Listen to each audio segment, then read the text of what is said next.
자, 그래서 이게 5-5고요. 수특으로 연결될 건데, 수특은 87과 85. 여기에 두 페이지에 연결되겠네. 그러면 어디 한번 볼게요. 자, 김현승의 양심의 금속성 나왔네. 요 놈은 어디와 연결되냐면 수특 85 김현승의 작가 연계입니다. 그죠? 수특 85. 자, 여기 수특 85에 해당되는 거. 김현승의 양심의 금속성 여기를 한번 해보자. 김현승이고요. 작가 연계입니다. 작가 연계. 자, 그러면 일단 양심이라는 게 있군요. 양심이라는 건 일단 그리고 양심적이다 이 말 자체는 되게 긍정적인 거니까 양심인데 저놈은 물컹물컹하지 않고요. 금속성이 있대요. 뭐 아주 변함이 없나 봐요. 한번 읽어볼게요. 무슨 말인가? 모든 것은 나라 안에서 물과 피로 육체를 이루어가고, 그러니까 모든 것은 물로 변하기도 하고 모든 것은 피로 변하기도 하고 모든 것은 육체로 변하기도 하대요. 예를 들어서 내가 뭘 먹었어. 그럼 그게 피로 가고 뭐 이런 식이야. 그러니까 이런 모든 것들은 뭐 하냐면 나와 일체화되는 겁니다. 변하는 거야. 나와 변하는 거. 너의 밝은 은빛은 모나고 분쇄되지 않습니다. 분쇄된다는 건 갈아서 없어지지 않는다고요. 그럼 일단 너에다 동그라미 쳐볼게. 너가 바로 뭐냐면 얘가 양심입니다. 이 속에서 얘가 너야. 너. 그러면 너의 속성들이 있어요. 한번 쳐볼게요. 동그라미 1번 밝은 은빛. 동그라미 1번 너의 속성입니다. 자, 동그라미 2번 모난다. 동그라미 2번. 동그라미 3번 분쇄되지 않습니다. 그래? 그럼 양심이라는 것 자체가요. 은빛이고 모나고 분쇄되지 않는데요. 양심이라는 것은 사실은 어떻게 써? 눈에 보이지 않는 추상적인 관념이죠. 양심이라는 건 추상적인 관념이잖아. 그런데 모나고 분쇄되지 않는다고 그랬으니까 그 추상적인 것을 어떻게 써요? 뭐 은빛이라고 이러고 했으니까 시각화했다 해도 괜찮고 구체화했다 이래도 괜찮겠죠. 추상적인 관념을 시각화하거나 구체화하고 있네. 그럼 너는 너의 밝은 은빛은 모나고 분쇄되지 않습니다. 너라는 건 드디어 무형하리만큼 부드러운 나의 꿈과 나의 사랑과 나의 비밀을 살에 박힌 파편처럼 쉬지 않고 찌릅니다. 누가? 너가. 쉬지 않고 찌르는 게 뭐냐면 양심인 거야. 그럼 동그라미 4번입니다. 양심이라는 거 속성은요. 양심은 뭐였냐면 동그라미에서 은빛이라고 나왔고 동그라미 2번에서는 모나고 동그라미 3번은 분쇄되지 않아요. 분쇄되지 않고 네 번째 찌른다. 찌른다네. 나를 찌르는 거야. 그러면 자, 양심은 분쇄되지 않고요. 금속입니다. 변함이 없어. 근데 그와 대비되는 건 뭐냐면 나의 꿈하고 나의 사랑, 나의 비밀은 부드럽다고 그랬죠. 그죠? 그러니까 나의 꿈에다가 일단 세모 쳐볼게요. 대조적인 것이라는 걸 표현하기 위해서 사랑도 세모, 비밀도 세모. 양심이라는 것은요. 양심이라는 건 결국 너와 나가 계속 갈등하나 봐. 치열하게 대립하나 봐. 나라는 게 나쁘다는 얘기 아니야. 나라는 것과 양심이라는 너가 치열하게 대립하는 거야. 그죠? 근데 나는 부드러워요. 그 다음 양심은 금속이야. 그죠? 그러니까 얘는 금속이니까 변하지 않는 속성이 있고 인간이라 하면 어떻게 써? 항상 내가 철수라는 애를 사랑으로 좋아하다가 사랑이 변할 수도 있죠. 근데 그게 어떻게 써? 내가 A라는 애를 선택하다 B라는 애를 선택했어. 근데 왜 선택했냐면 사랑 때문이 아니라 돈 때문에 선택했다고 할게요. 그럼 내 안에 있는 양심이 거기 찌르는 거야. 야, 사랑하는 사람을 버리고 돈 때문에 다른 여자를 생각해? 얘는 나쁜 새끼. 이런 거야. 지금 이런 싸움이 계속 벌어지는 거야. 내가 무언가를 계속 추구하면 그것이 양심과 부딪히는 거야. 부딪히지 않는 것도 있을 거 아니냐. 근데 양심은 타협하지 않는 거야. 계속 찌르는 겁니다. 너 그렇게 하면 안 되지. 그건 아니지. 이러고 있나 봐. 그런 의미에서 내가 꿈꾸는 꿈과 내가 꿈꾸는 사랑과 내가 꿈꾸는 비밀 이런 건 세모를 한번 쳐보고 그와 반대 개념은 바로 뭐냐면 너입니다. 너의 금속. 모나고 분쇄되지 않고 은빛이며 쉬지 않고 찌르는 것. 모든 것은 연소되고 모든 것은 취하여 모든 것은 등불을 향한답니다. 그럼 모든 것 세모 쳐볼게요. 결국 모든 것은 연소된데 본래의 모습에서 사라질 수도 있습니다. 그럼 연소 세모. 모든 것은 취합니다. 뭔가를 취하려고 한대요. 모든 것은 등불을 향해서 간대요. 그러니까 나의 이익이라든가 나의 행복이라든가 나의 꿈이 내 이익에 따라 움직이나 보죠? 근데 너만은 물러나와 홀로 눈물을 맺는 달밤이랍니다. 그러니까 너는 어떻게 해서 양심을 지키려고 한 발 물러나 떨어진대요. 그러니까 나와 너의 계속적인 대립입니다. 나는 늘 새로운 걸 추구하려고 하고 이러단 말이야. 그러니까 어떤 그 영구적인 걸 쫓아가지 않아요. 항상 연소되고요. 항상 등불을 쫓아다니고 이런다고요. 그럴 때마다 양심이 나를 찌르는 거야. 아니지. 지금은 이런 등불을 따라갈 때가 아니지. 아니지. 지금 이런 선택하면 안 되지. 이랬나 봐. 너의 차가운 금속성으로. 차가운 금속성이라고요? 뭐 비타협적인가 보죠. 그죠? 나는 되게 부드럽다고 그랬는데 양심이라는 놈은 되게 금속성이 있대요. 그러니까 비타협적입니다. 타협하려고 하지 않아. 오늘의 무기를 다져가도 좋을 것 같습니다. 그러니까 이런 비타협적인 이 양심을 나는 오늘의 무기로 가져야 합니다. 이거야. 그것은 가장 동지적이고 같은 뜻을 가진 놈이죠. 격렬한 싸움입니다. 그럼 동지적이며 싸움이니까 동지적이 같은 뜻을 갖는 거니까 동그라미. 그 다음에 싸운다라는 건 부정적인 말이죠. 세모, 역설적인 상황이네. 즉 양심을 지키고자 하는 어떤 치열한 갈등을 얘기하는구나. 그럼 결국 이 시는요. 양심을 지키고자 하는 어떤 치열한 갈등을 표현한 시인가 보죠. 상황 한번 추려볼게. 자, 모든 것은요. 변하고 연소되고 등불을 향한다고 그랬죠. 그죠? 얘들은요. 연소되고요. 때로는 취해버린답니다. 그래서 얘들은 무엇을 향한다고 그랬냐면 향함, 등불을 향하고 있습니다. 그러니까 모든 것들은요. 여기서의 모든 것들은 양심이 아닌 것들이죠. 이런 것들은 쉽게 변하고요. 그 다음에 속세, 세속적인 가치들이겠죠. 저 등불은 일종의 세속적 가치죠. 아, 요거 뭐 세속적 가치라고도 해도 되겠네. 세속적 가치를 자꾸 따라가려고 합니다. 그거를 향해요. 나라는 건요. 예를 들어서 우리가 땅에 떨어진 돈은 주인이 없는 돈이니까 찾아줘야겠죠.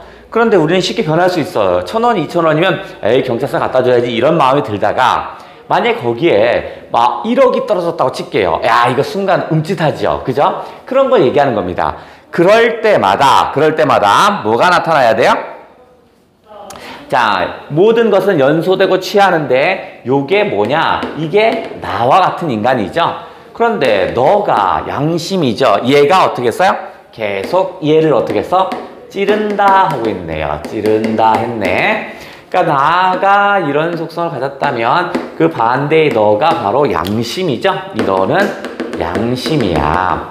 즉 양심은 저 속세적인 이 양심은 속성은 뭐였냐면 일단 첫 번째 밝은 은빛이라고 그랬고요. 밝은 은빛. 그 다음에 모나고 이런 얘기 있었고 세 번째는 뭐 있어? 더 이상 분쇄되지 않는다고 그랬죠? 분쇄될 수 없고 네 번째는요. 찌른다라고 했습니다. 금속성을 가지고 있네. 즉 이 너는 항상 뭐와 치열한 갈등을 해? 요 속세적인 가치와 요 놈과 치열한 갈등을 하겠죠? 그죠? 이거는 치열한 싸움이라고 그랬나? 아까 뭐라고 그랬지? 동지적이고 가장 격렬한 싸움이죠? 그러니까 요게 동지적이고 격렬한 싸움이네. 격렬한 싸움이겠네. 동지적이라고 했으니까 좀 긍정적이죠. 같은 뜻을 가졌으니까. 근데 싸운다는 건 부정적이니까 역설적인 상황이었네. 결국 이걸 통해서 뭐 하냐면 양심을 지키고자 하는 뭐 이런 거겠죠? 일단 나의 속성은 나는 부드러운 꿈과 부드러운 사랑과 그 다음 또 뭐 있다고 그랬지? 부드러운 꿈과 사랑과 그 다음에 뭐야? 비밀을 간직하고 있죠. 이런 것들 역시 마찬가지로 양심이 항상 계속 찌릅니다. 꿈이 양심에 벗어나는 일이 아닌가 계속 찔러보고요. 사랑이 양심에 벗어나는 일이 아닌가 계속 체크하고요. 내가 가지고 있는 비밀이 양심에 어긋난 것이 아닌가 계속 체크한대요. 결국 너와 나의 동지적이고 격렬한 싸움이 일어났군요. 이걸 통해서 얘기하는 것은 뭐야? 양심을 지키고자 하는 노력이겠죠? 그러면 결국 얘기하는 건 양심을 지키고자 하는 노력, 이런 정도 되겠다. 노력. 작가 연계를 좀 고려했을 때 김현승께 나왔네. 그러면 도대체 왜 김현승이 작가 연계로 나왔냐? 그러면 EBS를 찾아봐야겠죠. EBS에 뭐가 나왔냐면 수특의 현대시 4강 85. 수특 현대시 4강의 85쪽이랍니다. 85쪽에 EBS에 있는 거 한번 점검해 볼게요. 자, 거기에 뭐가 나왔냐면 김현승, 저 양심의 금속성을 썼던 김현승의 플라타너스가 있었어요. 플라타너스가 나왔거든요. 요 놈을 머릿속에 다시 정리를 한번 해볼게요. 자, 어디? 자, 그림을 내가 그릴 수 있나 보겠다. 내가 그림을 그려볼게. 이야, 이게, 어우씨. 여기에 이제 잎이 이렇게 있다고 칠게요. 이렇게. 나무가 이렇게 있어. 이게 플라타너스입니다. 플라타너스야. 자, 플라타너스는요, 여기에서 항상 어디냐면 얘가 꿈을 꾸고 있습니다. 플라스는 저게 꿈을 꾸고 있겠죠? 잎이 항상 위로 하늘로 올라가니까 얘가 꿈꾸는 건 뭐냐면 바로 푸른 하늘입니다. 푸른 하늘을 항상 머릿속에 꿈과 희망과 이상 이런 것들 가지고 사는 거야. 나무는 자꾸 위로 올라가니까 하늘에 있는 꿈을 이루려고 살아간대요. 그 다음에 여기에 가지나 잎 같은 게 있습니다. 여기에 가지나 또는 잎이 있는데, 가지나 잎 같은 게 있는데, 이놈들은 우리에게 뭘 주냐면 늘 그늘을 준대요. 얘들은 바로 뭐야? 우리에게 그늘을 줍니다. 그런데 이 그늘은 우리가 가지고 있는 거와 좀 달라요. 그죠? 일단 이 그늘은 우리에게 휴식이라든가 그 다음 감싸 안는 포용이라든가 이런 의미입니다. 휴식과 포용. 그 다음에 인간적인 사모는 아닙니다. 인간적인 사모함 이런 건 아니야. 근데 이게 나쁜 의미가 아니라 인간은요, 철저하게 내가 100원을 주면 100원어치 받으려고 하고 내가 도와주면 쟤도 도와줬으면 좋겠고 이렇게 주고받으려고 그래요. 근데 나뭇잎은 어떻게 하냐면 언제나 늘 그늘을 만들어줘요. 그러니까 인간적인 사모함과는 거리가 먼 거죠. 그러니까 인간적인 사모함이 아니라는 건 나쁜 말이 아니라 인간은 대가를 가지고 주고받는 관계라면 이 나무는요, 언제나 늘 주기만 합니다. 그러니까 언제나 늘 주기만 하니까 이 플라타너스라는 속성은 되게 긍정적이죠. 그죠? 언제나 푸른 하늘을 보면서 이상을 꿈꾸고 있고요. 그 다음에 언제나 누군가를 휴식을 되어주고요. 누군가를 포용할 수 있고요. 누군가에게 늘 베풀기만 합니다. 그런 의미에서 인간적 사모함과는 좀 거리가 먼 날이야. 하지만 그건 긍정적인 거죠. 그러면 위에 가지, 하늘로 올라가는 가지 봤고요. 잎사귀도 봤고요. 그 다음에 뿌리입니다. 그 다음에 여기야. 길이 이렇게 있는 거야. 플라타너스는요, 이 길이 있으면 늘 그 길가에 똑같은 길가에 있잖아. 그래서 나의 어떤 거냐면 외로운 길, 나 혼자 지나가면 늘 어떻게 써? 그 길가에 항상 플라타너스가 있는 거야. 그 자리에. 그러면 외로운 길에 위로가 되어주는 것이 바로 뭐냐면 플라타너스입니다. 내가 슬플 때도 항상 그 자리, 내가 기쁠 때도 항상 그 자리, 언제나 그 자리에 꼭 나와 함께 있죠. 그런 의미에서 어떻게 써? 나의 동반자적인 관계죠. 이런 것들은 일종의 늘 나와 함께 하니까 동반자적 관계를 맺고 있군요. 그러니 어떻게 써요? 플라타너스는 참 괜찮은 놈이네. 자, 하늘로 올라가는 가지나 이 나무를 봤을 때 푸른 이상과 꿈을 지니까 아주 넓고 큰 이상을 가졌나 봐. 그런 의미에서 나는 얘를 참 좋아해요. 근데 이 플라타너스는 잎이 있는데 우리에게 늘 그늘을 주더라고요. 항상 우리에게 휴식과 포용을 줘. 그래서 좋은 거야. 자, 그런데 길가에서 내가 외로울 때도 항상 함께 있었거든요. 그러니까 동반자적 관계를 가지고 있으니까 얘도 긍정이겠네. 자, 그런데 이 뿌리라 하면요, 이게 100년 만년 쭉 뻗어가지는 않지요. 그죠? 뿌리도 어디 끝이 있잖아, 얘는. 자, 이렇게 훌륭한 얘도 뭐를 가지고 있냐면 이 뿌리도 유한성을 가지고 있네. 언젠간 인간처럼 100년, 몇 년, 200년 이렇게 한계가 있는 거야. 그래서 내가 이렇게 훌륭한 사람, 늘 나에게 그늘이 되어주고 늘 나에게 위로를 해주는 이런 플라타너스에게 내가 영혼을 불어넣고 싶지만 내가 그럴 수 있는 능력은 아니죠. 그죠? 왜냐면 나도 유한한 존재니까 영혼을 불어넣을 수는 없습니다. 넣을 수는 없어요. 자, 이게 바로 뭐냐면 바로 플라타너스네. 결국 나는 이런 플라타너스를 화자가 즉 나겠죠. 내가 이 플라타너스를 1번 그래서 어떻게 써? 야, 정말 대단한 놈입니다 라고 예찬하는 겁니다.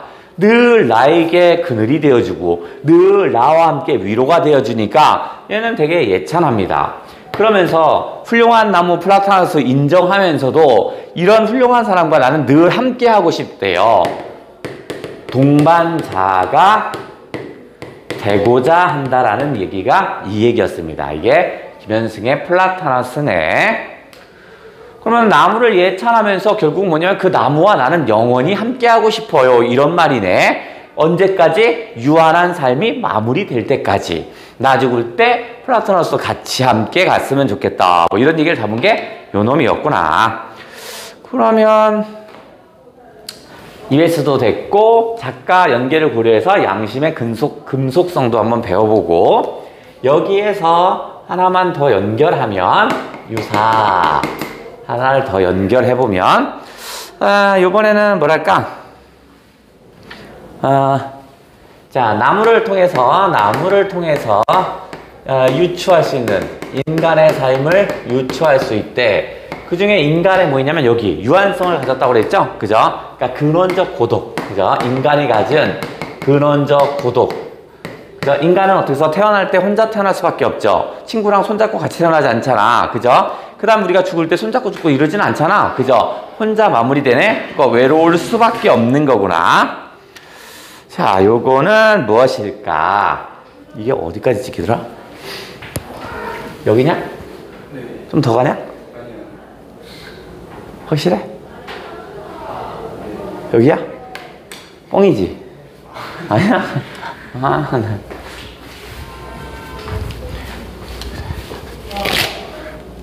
그러면 여기 지울 거야, 여기. 그래서 지워도 돼? 내가? 여기 지울게. 자, 요거는 뭐냐면 우리가 거시기가 쓴 거시기인데, 자, 얘는 공간을 이동하면서요 인간의 모습을 확인합니다. 나무를 통해서 인간의 모습을 확인할 거야. 자, 어떤 거냐면 나는 유성에서 저기 충청도 유성에서 어디로 갈 거냐면 조치원으로 갑니다. 조치원을 가는 도중에 나는 뭘 보냐면 마치 나무를 보는데 수도승처럼 묵중한 나무를 봅니다. 묵중해요. 아주 뭔가 돌을 닦는 사람처럼 아주 과묵하게 가만히 있는 모습을 봅니다. 저 나무는 참 특이한데 라고 느껴요. 다시 조치원에서 이제 온양으로 옮깁니다. 온양으로 이동하는 거야. 아니 공주로. 공주에서 온양으로 가야 되니까.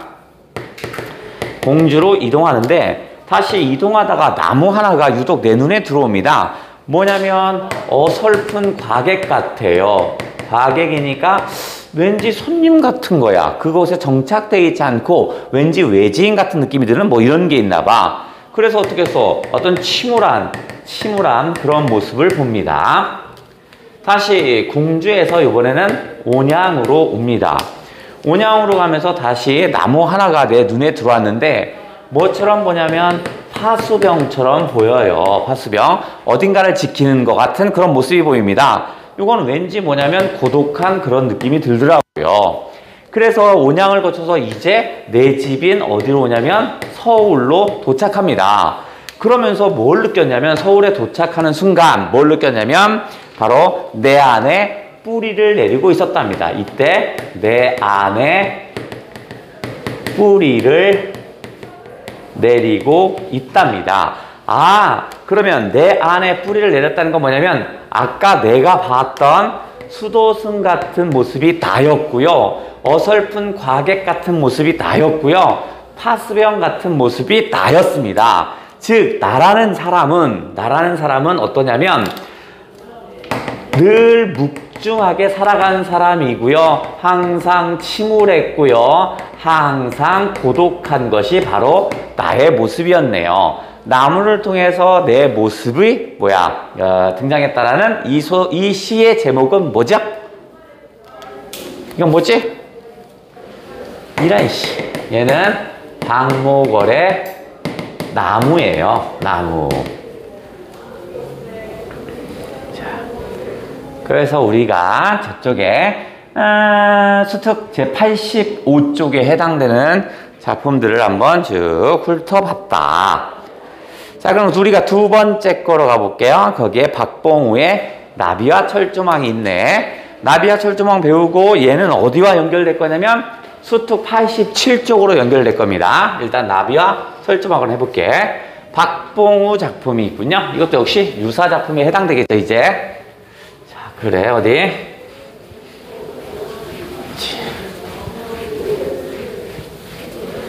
지우고. 자, 뭐가 있냐면 나비와 철조망이 있군요. 박봉우의 나비와 철조망. 자, 어디? 어디다 쓸까? 나비와 철조망. 이번엔 87쪽과 연결되는 거.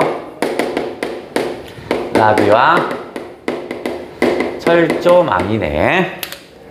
자, 일단 나비라는 의미를 봤을 때 하일중에 어떤 연약한 이런 존재일 것 같고요. 철조망이라고 되어 있으니까 이건 왠지 뭐와 연결돼? 어떤 분단과 연결돼 있는 느낌이 나네요. 자, 그래. 어떻게 연결되나 볼게요. 지금 저기 보이는 시퍼런 강과 또 산을 넘어야 진종일 별일 없이 보낸 것이 됩니다. 그러면 시퍼런 강과 산 세모 쳐볼게요. 시퍼런 강과 산에다 세모를 딱 쳐볼게요.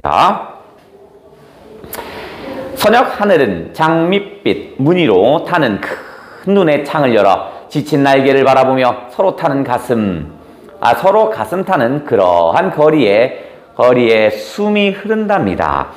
그러면 거기 지친 날개라는 건 뭐냐면 내가 계속 날고 산을 넘어와요. 근데 어떻게 써주면 계속 어디야? 그게 시퍼런 강과 산이랍니다. 그럼 결국 다 부정적인 거잖아. 그래서 가도 끝이 없는 거야. 그래서 너무 힘겨운 거죠. 그래서 안타까운 상태입니다. 그런데 여기에다가 모진 바람이 분답니다. 모진 바람 세모 쳐볼게요. 실연이네. 나비가 날아가는데 방해되고 있네. 그런 속에서 피비된 낙에 싸우는 나비 한 마리의 생채기랍니다. 일단 생채기 한번 줄쳐볼게요. 철조망이 나오고 나비가 상처를 입었대요. 이거 우리 민족과 연결시킨다면 6.25 한국전쟁 정도 보시면 되겠네요. 이 생채기는 바로 6.25 한국전쟁입니다. 첫 고향의 꽃밭에 마지막까지 의지하려는 강렬한 바람의 향기였습니다. 그러면 이 나비가 날아가는 이유가 뭐냐면 동그라미 칠게 첫 고향의 꽃밭을 찾으러 가는 겁니다. 그러니까 첫 고향의 꽃밭이라는 건 한국전쟁 이전이겠죠. 그 모습으로 가려는 거야. 앞으로 또 저 강을 건너 산을 넘으려면 몇 마일은 더 날아야 합니다. 이미 날개는 피에 젖을 대로 젖고 시린 바람에 자꾸 불어갑니다. 목이 바싹 말라버리고 숨결이 가쁜 여기는 아직도 싸늘한 적지입니다. 싸늘한 적지 세모치게도 벽 날라가서 갔더니 또 벽 날라가서 갔더니 점점점점 계속 세모겠죠. 벽 땡땡땡땡 세모겠죠. 계속 시련은 지속되고 있는 겁니다. 처음으로 나비는 벽이 무엇인가를 알며 피로 적신 날개를 가지고 날아야만 했습니다. 바람은 다시 붑니다. 다시 시련은 또 옵니다. 얼마쯤 나르면 아방에 따시하고 슬픈 철조망에 안길 수 있을까? 따시하다는 건 따뜻하다니까 동그라미, 슬프다고 했으니까 부정이네, 역설적이네. 그러니까 지금 얘가 어디로 날는 거냐면 지금 아직도 적지 어쩌고 이런 걸 봤더니 나비가 휴전선에 있으면 여기서 막 날아오고 있는 거야. 막 산 넘고 넘어서 날아왔다? 그런데 여기에 딱 도착했어. 그러면 휴전선에 도착한 거냐? 그럼 왜 따스하냐면 더 이상 날지도 않으면 되니까. 그럼 왜 슬프냐? 아직 분단된 상태니까. 이런 마지막 꽃밭을 그리며 마지막 꽃밭 동그라미, 이게 분단 극복된 후겠죠. 그게 긍정이겠죠.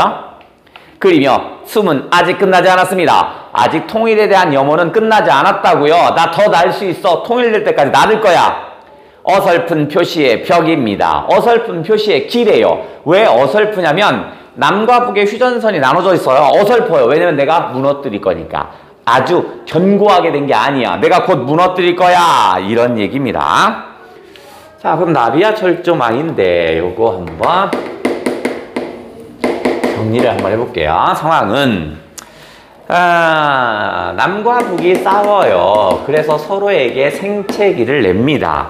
그러니까 남과 북이 싸우는 이 생채기가 바로 6.25 한국전쟁입니다. 얘가 한국전쟁으로 우리가 생채기가 납니다. 서로에 대한 상처가 생긴 거야.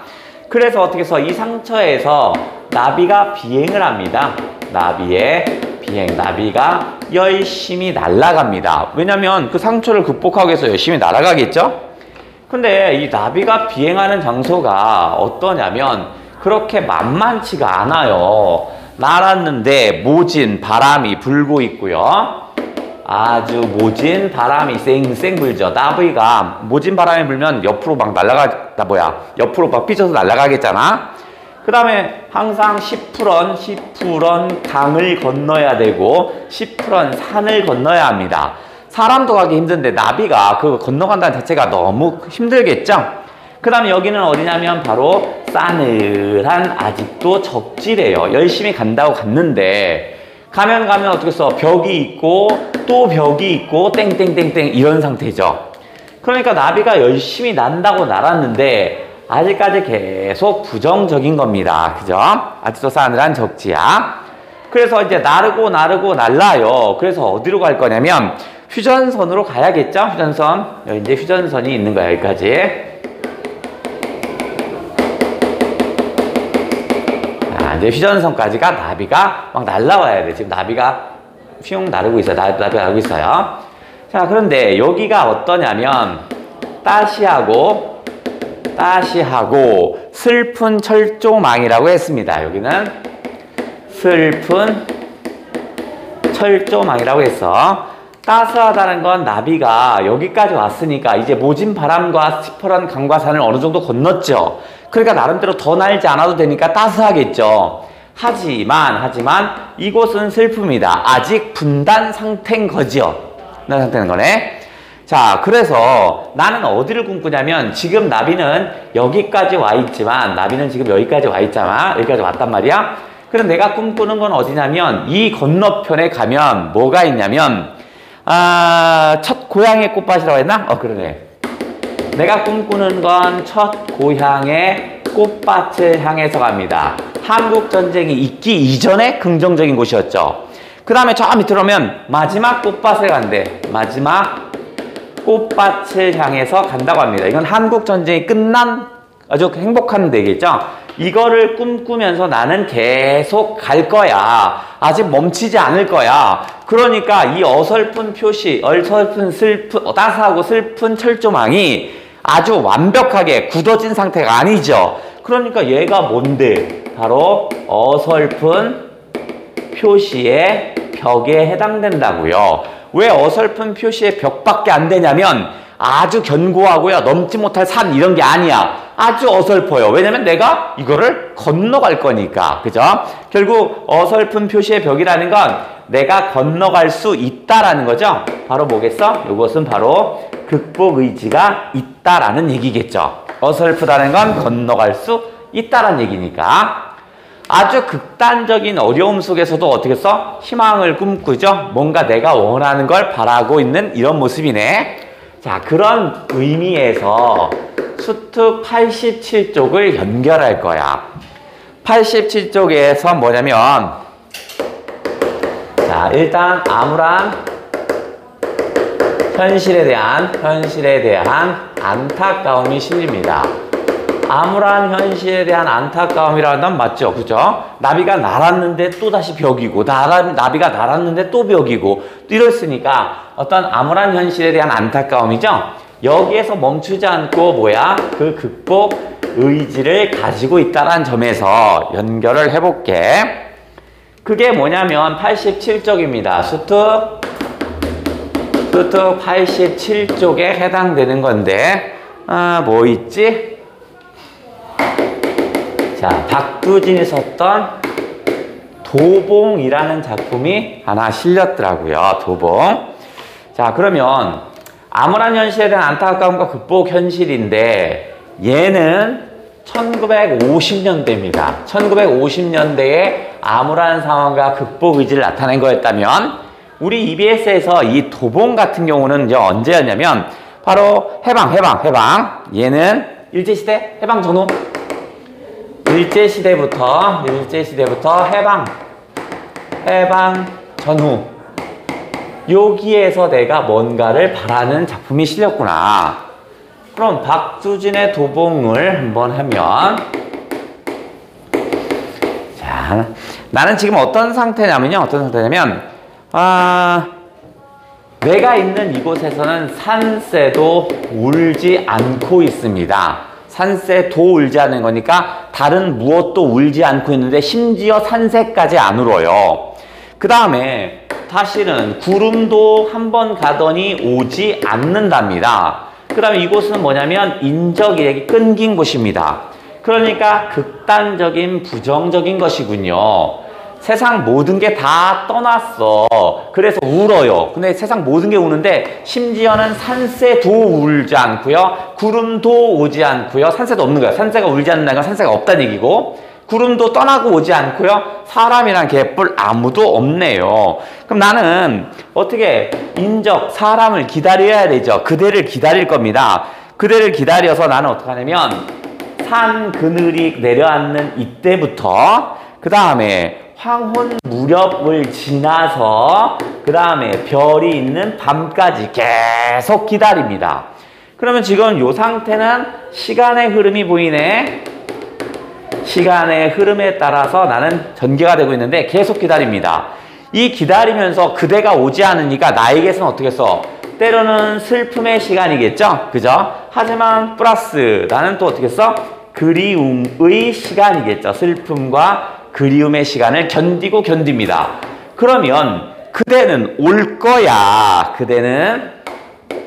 그대여 어느 마을에서 쉬느뇨 이렇게 얘기합니다. 즉 그대는요 어느 마을에서 쉬고 있으니까 반드시 온다는 얘기죠. 없는 게 아니야. 잠깐 올 건데 저기서 쉬고 있어서 좀 늦을 뿐이야. 그래서 그대를 기다리고 있네. 일제시대와 해방 직후의 극단적인 상황 속에서 긍정을 바라는 이거였고요. 아까 박봉우의 나비와 철조망은 1950년대의 극단적 부정 상태에서 희망을 바라는 그거였다면 요번에는 80년대입니다.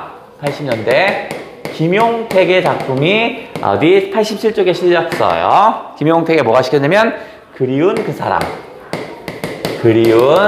그 사람이 실렸더라고요. 자, 요거는 바로 뭐냐면 1980년대입니다. 1980년대. 그러니까 나비와 철조망은 50년대, 박두진의 도봉은 해방 전후, 김용택의 그리운 그 사람은 1980년대입니다. 그러면 김용택의 그리운 그 사람도 극단적인 부정이 나타나겠죠. 그 속에서 뭔가 긍정을 원할 거 아니야. 자, 김용택의 여기에선 세상 어둠이 존재합니다. 80년대 군부 독재겠죠? 어둠이 있어요. 이 어둠으로 인해서 이 어둠이 모든 것을 다 포위해버립니다. 어둠들이 뭘 못하게 해요. 무엇을 못하게 하고 있냐면 자, 우리는 이 어둠 때문에 눈물을 흘립니다. 어둠이 앞을 보이지 않게 하니까 눈물을 흘려요. 그 다음에 우리만인 게 아니라 개구리도 막 웁니다. 감정이입된 거겠죠. 나라 앞이 보이지 않는 것에서 울어요. 그 다음에 이제 산도 말이야 뒤를 돌아서 웁니다. 그죠? 얘네들이 뭐한다? 모두 다 울고 있습니다. 얘네들이 운다라는 건 바로 뭐야? 어둠으로 인해서 앞이 보이지 않거든요. 그러니까 얘들은 모두 다 부정적인 상태겠죠. 하나도 안 보여요. 심지어 나는 뭐냐면 보리대에 들불을 놉니다. 앞에 안 보이니까 깜깜하잖아. 그러니까 불을 확 질러요. 불을 지르면 어떻게 해서 앞이 보일까 싶어서 불을 확 질렀는데 어둠이 그 불도 잡아먹어요. 앞이 하나도 안 보이네. 저 어둠으로 인해서 뭐한다? 보이지 않냅니다. 보이지 않아요. 하나도 보이지 않습니다. 그러면 나는 도대체 누구를 그렇게 기다리고 있냐? 나는요, 바로 그 사람을 기다려요. 보이지 않습니다. 내가 기다리는 건 바로 그 사람이야. 그 사람. 그 사람이라면 자유민주주의, 평화, 뭐 민주주의, 자유 뭐 이런 거겠죠? 그 사람이. 그래서 나는 그럼 보이지 않으면 어떻게 써요? 포기하냐? 아니야. 보리대에 들불을 밝혀서 한번 실패했지만 그래도 보이지 않아? 한 번 더. 그래서 내가 어떻게 할 거냐면 보이지 않는데 이걸 어떻게 써? 얘를 어떻게 할 거냐? 바로 찾아 나섭니다. 찾아 나설 거야. 그러면 어떻게 써? 누굴 찾으려고? 그 사람을 찾기 위해서. 그러면 87쪽에서 있는 박두진의 도봉과 김용택의 그리운 그 사람은 조금 의미가 비슷하지만 대응 자세는 좀 달라요. 얘는 기다리고 있죠. 소극적인 기다림이라면 얘는 직접 찾아가니까 적극적인 기다림이겠죠. 찾아 나간다고 했으니까 얘는 어떻게 써? 적극적인 대응을 하고 있다라면 얘는 쉰다고 했으니까 얘는 뭐야? 어떤 소극적인 대응 자세를 가지고 있다는 면에서 살짝 다른 면이 보입니다. 그러면 간쓸개 31에 가나와 수특의 85쪽, 87쪽을 한번 다시 쭉 정리해봤다. 자, 얼른 필기.